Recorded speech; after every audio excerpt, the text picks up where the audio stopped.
his second 6-block game of the year on Thursday night in the blowout win against the Clippers. He's done that 5 times in his career. And Turner controls the tip. Indiana in their statement gold uniforms tonight. And overall, they've lost 21 of the last 24, and they've had an assortment of roster changes. That guy has been a constant this year, Quinn, and Larry Nance Jr.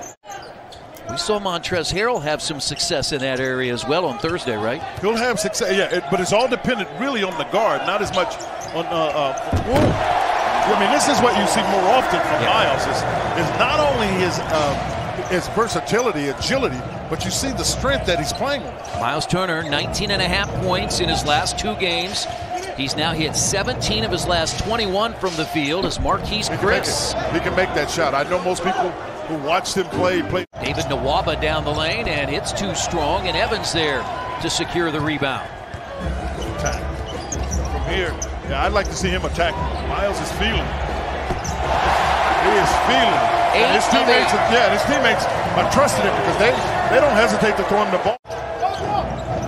Sexton lost it, picked up by Collison, and the Pacers will get an easy 2. But Sexton loses it because protecting the rim on that one was Miles Turner. Because we know he's watching. He said that he felt that mask would give Miles superpowers.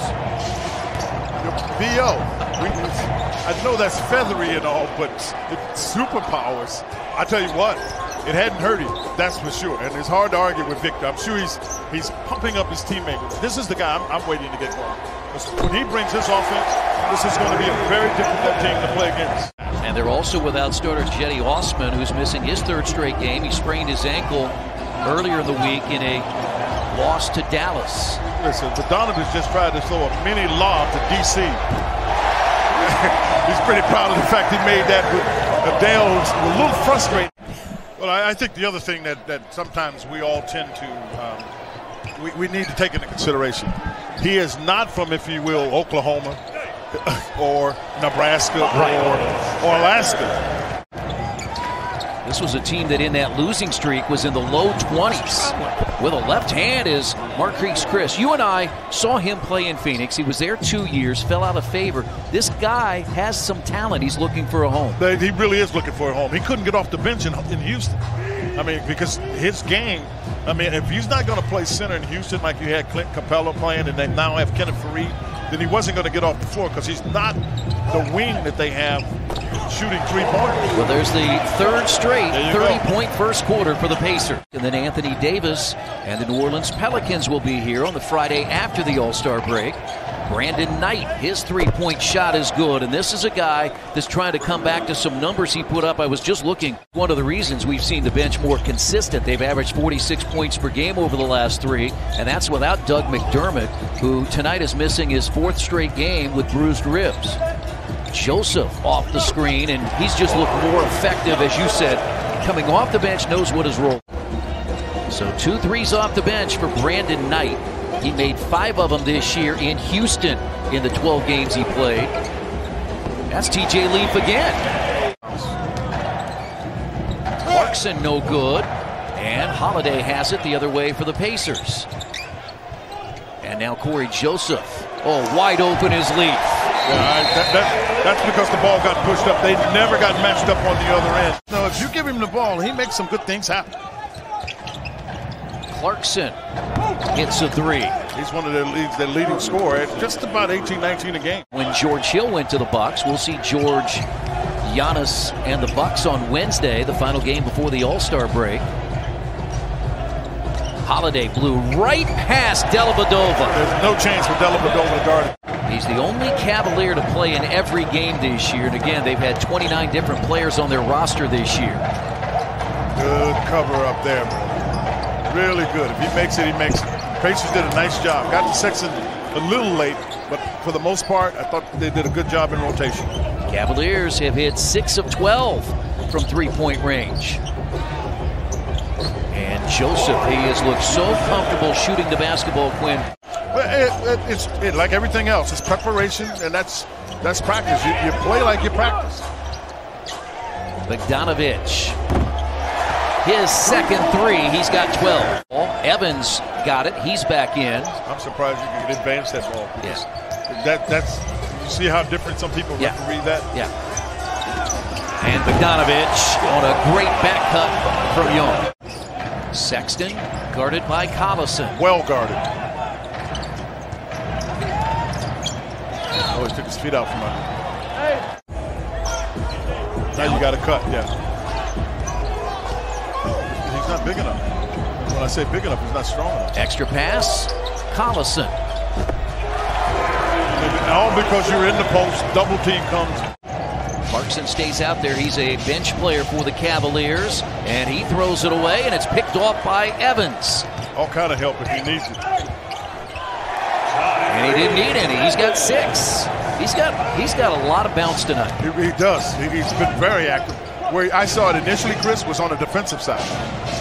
Dellavedova hits a 3. Well, the last 2 shots have dipped the Pacers to 59%.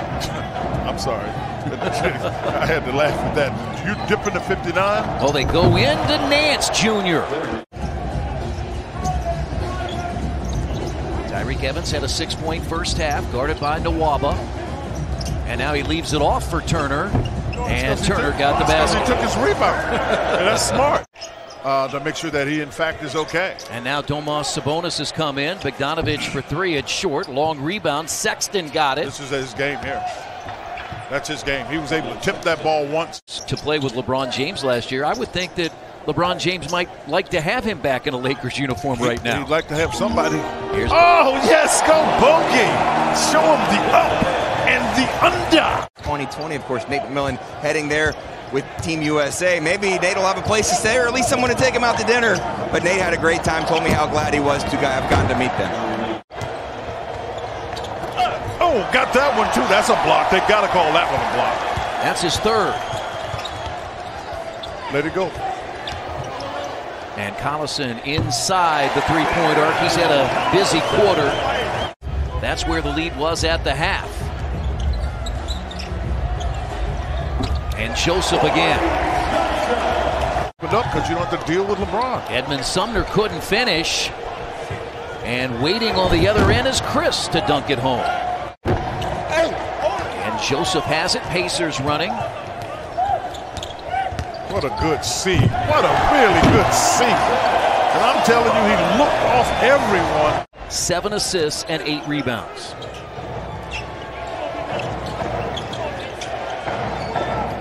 Brandon Knight. I'm telling you what, he shot that easily.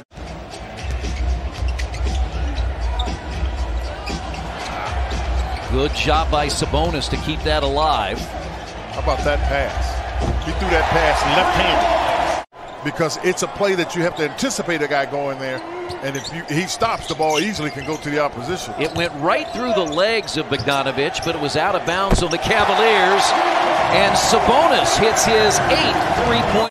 One of those losses against the Cavaliers in December. And Quinn, that's the mark of a good team. It's being able to win those games you're supposed to win. So you know that they've been taught that. And that's really what coaching in basketball is about. Being taught the right things. And you see it every night. Channing Frye hits a 3. They really don't have a very good chance to win tonight. Indiana holding an opponent below 100 points for the 23rd time. And Joseph gets his double-double. Those are points 9 and 10. They've done that now in 58 games. They had 20 double-figure wins last year in 82. 5 straight Pacer wins. Corey